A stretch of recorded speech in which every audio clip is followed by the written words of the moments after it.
Beshi, alam mo, nung namatay tayo, akala ko magkaka-peace na tayo. Ang gulo din pala dito sa Devas, no? Tiyak kong maaari ngayon na hinahabol na ng mga halimaw sina Ada at Kaya. Di, sigurado yun. Ha, ikaw, huwag kang tutulad sa matigas mong ulo na nanay, ha?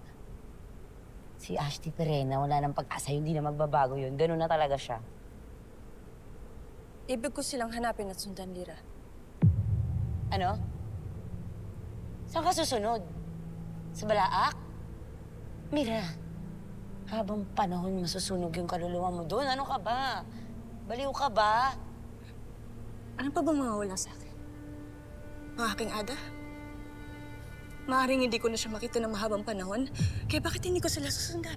Ang daming dahilan. Bakit? Anong gagawin mo? Susunod ka sa Balaak? Hindi mo ba alam na... Di ba narinig mo din yun, nandun ka? Sinabi ni Emre, masusunog ng habang panahon yung kaluluwa mo. Ahanin ko pa ang Devas kung wala dito ang aking Ada. Nandito ako, Mira! Ano ba ako sa'yo? Parang kapatid na kita. Hindi ko hahayaan na gawin kang katangahan na ganyan. Hindi pwede.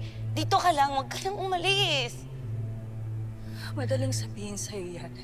Dahil nandito ang iyong ama't ina. Kahit ano pa bang pakialam mo kina Ada at Kaya? Mira, sa'yo ako may pakialam. Nangako ka sa akin, di ba? Di tayo maghihiwalay hanggang kamatayan. Nangako ka. Mira.